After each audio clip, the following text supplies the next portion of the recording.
देखो copper sulphate का solution बना दिए, है ना। ये जो तुम्हारा ब्लू कलर का है कॉपर सल्फेट है, जो पॉइजनस इन नेचर होता है, ठीक है। इसका यूज़ हम सावधानीपूर्वक करेंगे। इसको हम क्या किए, इसका पाउडर करके या इसी को हम इसी तरह पानी में डाल देंगे तो ये पूरी तरह से क्या हो जाएगा, सॉल्युबल हो जाएगा, ठीक है, डिजॉल्व हो जाएगा, है ना। तो हम सबसे पहले क्या करेंगे, इस कॉपर सल्फेट का हम क्या करेंगे, पानी में डालकर सॉल्यूशन बनाएंगे।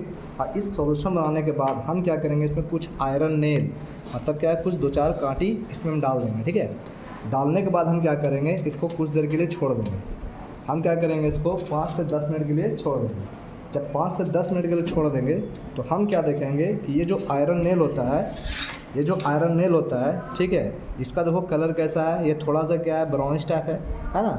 लेकिन बाद में हम क्या करेंगे, जब कुछ देर के बाद जब इस आयरन नेल को इस कॉपर सल्फेट में डाल कर छोड़ देंगे तो कुछ देर के बाद हम क्या देखेंगे कि इस आयरन नेल के ऊपर एक रेड कलर का एक लेयर डिपॉजिट हो जाएगा, लाल कलर का एक लेयर डिपॉजिट हो जाएगा। तो ये क्या इंडिकेट करता है, ये इंडिकेट करता है कि इस आयरन नेल के ऊपर, ठीक है, कॉपर का एक लेयर डिपॉजिट हो जाता है, ठीक है। चूँकि ये तुम्हारा क्या है, कॉपर सल्फेट का सॉल्यूशन है। ये जो तुम्हारा लाइट ग्रीन लग रहा है, ठीक है, ये कॉपर सल्फेट का सॉल्यूशन है। ये लाइट ब्लूइश इन कलर होता है, ठीक है। ये क्या है, कॉपर सल्फेट का कलर है।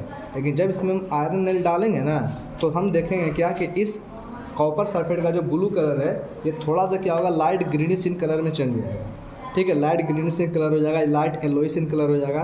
तुमको देखो यहाँ लग रहा होगा थोड़ा सा कलर क्या हो रहा है, चेंज हो रहा है ना, ठीक है। पहले क्या था, हल्का ब्लू कलर का था, अब क्या है, ये हल्का ग्रीन कलर का हो गया, ठीक है ना। अब हम क्या करेंगे, तो कुछ देर के लिए अभी छोड़ देते हैं। इसी तरह से हम देखेंगे क्या कि इस आयरन नेल पर, इस कांटी पर लाल कलर का, है ना, रेड रंग का एक लेयर डिपॉजिट हो जाएगा, ठीक है।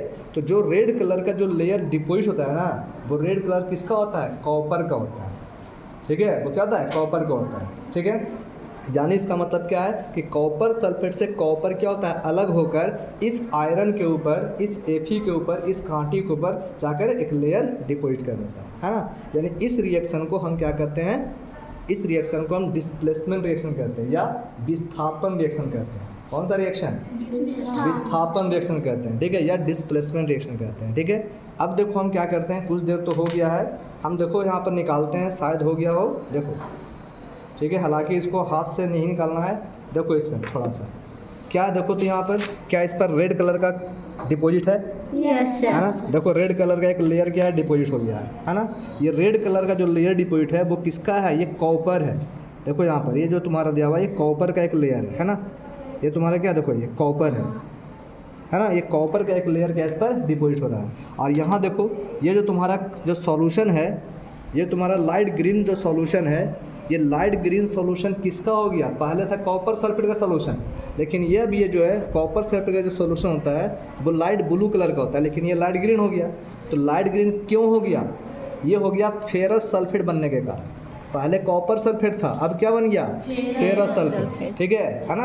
अब पहले जो तुम्हारा ये जो आयरन था, इस आयरन के ऊपर रेड कलर डिपॉजिट हो गया, यानी इसका मतलब क्या है कि इस पर कॉपर डिपॉजिट हो गया, ठीक है। समझ में आया, तो कलर चेंज हो गया, है ना।